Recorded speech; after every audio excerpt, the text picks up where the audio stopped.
తెలంగాణలో కాంగ్రెస్ ప్రభుత్వం అధికారంలోకి వచ్చిన తర్వాతకైతే అనేక రకాలైనటువంటి పథకాలను అయితే ప్రవేశపెట్టిన విషయం మనందరికీ తెలిసిందే కదా.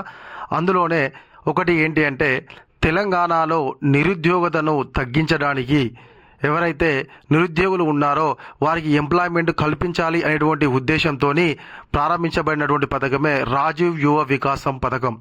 ఈ పథకం కింద ఎవరైతే నిరుద్యోగులు ఉన్నారో వారు అప్లై చేసుకుంటే వారి అర్హత ఆధారంగా వారికి కొంత ఆర్థిక సహాయాన్ని అందించి వాళ్లకు స్వయం ఉపాధి కల్పించాలి అనేటువంటి ఉద్దేశంతోనైతే రాష్ట్ర ప్రభుత్వం ఈ యొక్క పథకాన్ని ప్రారంభించడం జరిగింది. మరి దీనికి అప్లికేషన్లు కూడా అయిపోయాయి. మరి ఎన్ని లక్షల మంది అప్లై చేసుకున్నారు, మరి ఎప్పుడు దీనికి సంబంధించిన అమౌంట్ రావడం జరుగుతుంది, మరి ఎవరిని లబ్ధిదారులుగా రాష్ట్ర ప్రభుత్వం గుర్తించింది అనేటువంటి పూర్తి సమాచారాన్ని అయితే నేను మీకు ఈ వీడియోలో చెప్తాను. తప్పకుండా మీరైతే వీడియో చివరి వరకు చూడండి, స్కిప్ చేయకండి. స్కిప్ చేస్తేనైతే మీకు అర్థం కాదు. కాబట్టి ఇంకా ఎవరైనా కొత్తగా మన ఛానల్ చూస్తున్నట్లయితే సబ్స్క్రైబ్ చేసుకోకపోతే వెంటనే సబ్స్క్రైబ్ చేసుకొని పక్కన ఉన్నటువంటి గంట సింబల్ అయితే ప్రభుత్వము ఎన్నో పథకాలను ప్రవేశపెడుతూ వస్తుంది. వాటి వలన అయితే చాలా మంది ప్రయోజనాలను అయితే పొందుతూ ఉన్నారు. తెలంగాణ రాష్ట్ర ప్రభుత్వం కూడా ఒక ప్రత్యేకమైనటువంటి పథకాన్ని తీసుకురావడం జరిగింది. అదే రాజీవ్ యువ వికాసం పథకం. ఈ పథకం కింద నిరుద్యోగులకు ఎంతో ఉపయోగపడుతుంది. ఎవరైతే ఈ పథకానికి దరఖాస్తు చేసుకున్నారో వారు ఎన్నో ప్రయోజనాలను అయితే పొందవచ్చును. రాజీవ్ యువ వికాసం పథకం జూన్ 2న ప్రారంభమవుతుంది. మరియు ఈ పథకం ద్వారా అర్హులైనటువంటి వారికి లబ్ధిదారులకైతే రుణం మంజూరు అవుతుంది. రాష్ట్ర ప్రభుత్వం అయితే ఏదైతే రాజీవ్ యువ వికాసం పథకం అయితే జూన్ 2వ తేదీనైతే అర్హులను ప్రకటించడానికి సిద్ధమైనట్టుగా తెలుస్తుంది. మరి ఈ పథకానికి 16 లక్షల మందికి పైగా దరఖాస్తులు చేసుకున్నారు. మరియు అర్హులైనటువంటి లబ్ధిదారులకు జూన్ 2 నుండి వెళ్ళి జూన్ 9 మధ్యలో రుణం మంజూరవుతుంది. రాజీవ్ యువ వికాసం పథకం ద్వారా 50,000 నుంచి వెళ్ళి 5 లక్షల వరకు రుణాన్ని పొందవచ్చును. రుణం విలువ లబ్ధిదారులు ప్రారంభించే వ్యాపారం ప్రకారము నిర్ణయించబడుతుంది.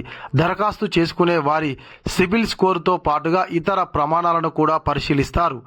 ఈ పథకం ద్వారా ఆర్థిక సహాయాన్ని పొందాలంటే రుణాలను మంజూరుకు సంబంధించినటువంటి ఇంటర్వ్యూలకు వెళ్లాల్సి ఉంటుంది. దీనిలో అడిగినటువంటి ప్రశ్నలకు ఇచ్చిన సమాధానాల ప్రకారము రుణాలు మంజూరు అవుతాయి. అయితే ముఖ్యంగా మనకు ఈ రాజీవ్ యువ వికాసం స్కీమ్ కింద అర్హత కలిగి మీకు రుణం రావాలంటే ఉండాల్సింది ఏంటంటే మెయిన్గా సివిల్ స్కోరు. ఏదైతే మీకు బ్యాంకులో ఎక్కడ కూడా అప్పు ఎగ్గొట్టినట్టు కానీ లేకపోతే బాకీ ఉన్నట్టు కానీ ఉంటే సివిల్ స్కోర్ తక్కువగా ఉంటేనైతే మనకు ఈ స్కీమ్ కింద అర్హత పొందలేరు అని చెప్తున్నారు అధికారులు. అదేవిధంగా మనకైతే 50,000 నుంచి వెళ్ళి 5 లక్షల వరకు అయితే ఈ యొక్క రాజీవ్ యువ వికాసం స్కీమ్ కిందనైతే అర్హత కలిగినటువంటి వాళ్లకు మీరు ఏదైతే యూనిట్ పెట్టుకుంటారో ఏదైతే వ్యాపారం ప్రారంభిస్తారో దానికి తగ్గట్లుగానైతే మీకు డబ్బులను రాష్ట్ర ప్రభుత్వం మంజూరు చేస్తుంది అని చెప్పేసి అధికారులు చెప్తున్నారు. అయితే దీనికోసం అని చెప్పేసి వాళ్ళు కండక్ట్ చేసేటువంటి ఇంటర్వ్యూలకు కూడా వెళ్లాల్సి ఉంటుంది అభ్యర్థులు అని చెప్పేసి చెప్తున్నారు. ఈ పథకం ద్వారా తెలంగాణలోని యువతకు ఆర్థిక సహాయాన్ని అందించడానికి ప్రభుత్వం ప్రయత్నిస్తుంది.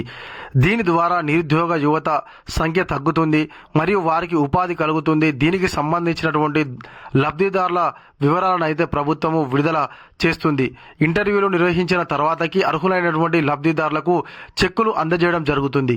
ఈ కార్యక్రమం జిల్లా కలెక్టర్ల పర్యవేక్షణలో కొనసాగుతుంది. లబ్ధిదారుల అందరి ఇంటర్వ్యూలు పూర్తి చేసిన తర్వాత అర్హులకు సంబంధించినటువంటి లిస్టును అయితే బయటపెట్టి తర్వాత వాళ్ళకైతే రుణాలను మంజూరు చేస్తుందట రాష్ట్ర ప్రభుత్వము. మొదటగా ఎవరైతే అప్లై చేసుకున్నటువంటి వాళ్ళు ఎవరైతే అభ్యర్థులు ఉన్నారో వాళ్ళు ప్రభుత్వము కండక్ట్ చేసేటువంటి ఇంటర్వ్యూలకు అటెండ్ అయితే అందులోనైతే అధికారులు ఎవరికి రుణాలను మంజూరు చేయాలి అని చెప్పేసి వాళ్ళు గుర్తించి అర్హులైనటువంటి వాళ్లకు మాత్రమే వాళ్ళు రుణాలను మంజూరు చేస్తారట. ఇది అంతా మనకైతే జూన్ 2వ తారీఖు వరకు అయితే ఎవరైతే అర్హత కలిగినటువంటి వాళ్ళు ఉన్నారో వారికైతే జూన్ 2న మనకు చెక్కులను అందజేస్తుందట రాష్ట్ర ప్రభుత్వము. మరి 50,000 నుంచి వెళ్ళి 5 లక్షల వరకు అయితే ఈ యొక్క రాజీవ్ యువ వికాసం స్కీమ్ కిందనైతే అర్హత కలిగినటువంటి వారు పొందడానికి అయితే అవకాశం ఉంది. మరి ఎంతమంది అర్హత సాధిస్తారో ఏందో మనం అయితే చూడాల్సి ఉంది. ఇది ఇలాంటి మన వీడియో. ఈ వీడియో కనుక మీకు నచ్చినట్లయితే ఖచ్చితంగా ఒక లైక్ చేయండి, కామెంట్ చేయండి. ఇంకా ఎవరైనా కొత్తగా మన ఛానల్ చూస్తున్నట్లయితే సబ్స్క్రైబ్ చేసుకోకపోతే వెంటనే సబ్స్క్రైబ్ చేసుకొని పక్కన ఉన్నటువంటి గంట సింబల్ నొక్కండి. Thank you.